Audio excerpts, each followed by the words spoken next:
வணக்கம். இன்றைக்கி கீதா சமையலறையில் நம்ம பார்க்க போகிறது புளிக்குழம்பு. ஸோ நான் இன்றைக்கி புளிக்குழம்புக்கு வந்து கத்திரிக்காயும் முருங்கைக்காவும் போட்டு பண்ண போகிறேன். முதல்ல ஆயில் ஊற்றி ஆயில் நல்லா காஞ்சதுக்கப்புறம் கடுகு உளுந்த பருப்பு போட்டு அது பொரிஞ்சதுக்கப்புறமா கொஞ்சம் வெந்தயம் போட்டுக்கோங்க. ஸோ வெந்தயமும் நல்லா பொரியணும். அடுத்து தேவையான அளவு கருவேப்பிலை சேர்த்துக்கோங்க. ஸோ அதுவுமே நல்லா பொரிஞ்சதுக்கப்புறமா ஒரு 4 பூண்டை குட்டி குட்டியாக கட் பண்ணியிருக்கேன், அதையும் சேர்த்துக்கோங்க.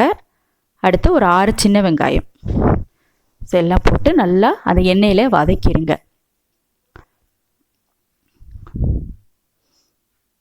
வெங்காயம் ஓரளவு வெந்ததுக்கப்புறமா நம்ம கட் பண்ணி வச்சுருக்க முருங்கைக்காவையும் கத்திரிக்காவையும் ஆட் பண்ணிடுங்க. ஸோ நான் வந்து 3 முருங்கைக்காய் 2 கத்திரிக்காய் எடுத்திருக்கேன்.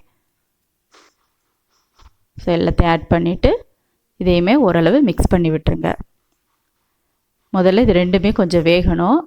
அதனால் முதல்ல உப்பு போட்டு தேவையான அளவு உப்பு போட்டுட்டு மூடி போட்டு ஒரு 2 நிமிஷம் வேக வச்சுருங்க.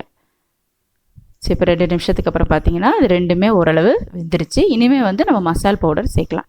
ஸோ நான் இன்றைக்கி வந்து சாம்பார் பவுடர் தான் சேர்க்குறேன், 2 டேபிள் ஸ்பூன்.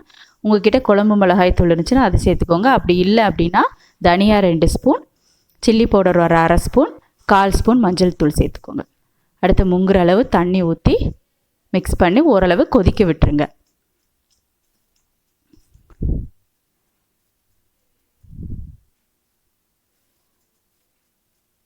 இப்போ பார்த்தீங்கன்னா குழம்பு நல்லா கொதிச்சிருச்சு. இந்த டைமில் வந்து ஒரு சின்ன லெமன் சைஸ் புளி எடுத்து தண்ணியில் கரைச்சி எடுத்துருக்கேன், அதையும் ஊற்றிக்கோங்க.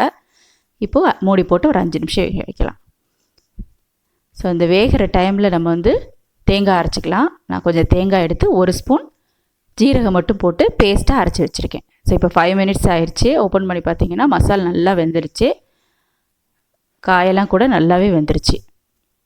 ஸோ இப்போ நம்ம அரைச்சி வச்சுருக்க அந்த கோகோனட் பேஸ்ட்டையும் இதில் ஆட் பண்ணிடுங்க. ஆட் பண்ணி நல்லா மிக்ஸ் பண்ணி விட்டுருங்க. உப்பு வந்து கரெக்டாக இருக்கான்னு இந்த டைமில் வந்து செக் பண்ணிடுங்க. ஸோ அடுத்து மூடி போட்டு இன்னொரு 5 நிமிஷம் வேக வச்சுருங்க. ஸோ 5 மினிட்ஸ் ஆயிடுச்சு. இப்போ குழம்பு வந்து ரெடி ஆயிடுச்சு. இப்போ தேவையான அளவு கொத்தமல்லி போட்டு ஸ்டவ் ஆஃப் பண்ணிட வேண்டியது தான். ஸோ இது வந்து ரைஸுக்கு ஒரு நல்ல காம்பினேஷன். ட்ரை பண்ணி பாருங்கள். ட்ரை பண்ணி பார்த்துட்டு எப்படி வந்தது அப்படிங்கிறத கமெண்ட் பண்ணுங்கள். தேங்க்யூ.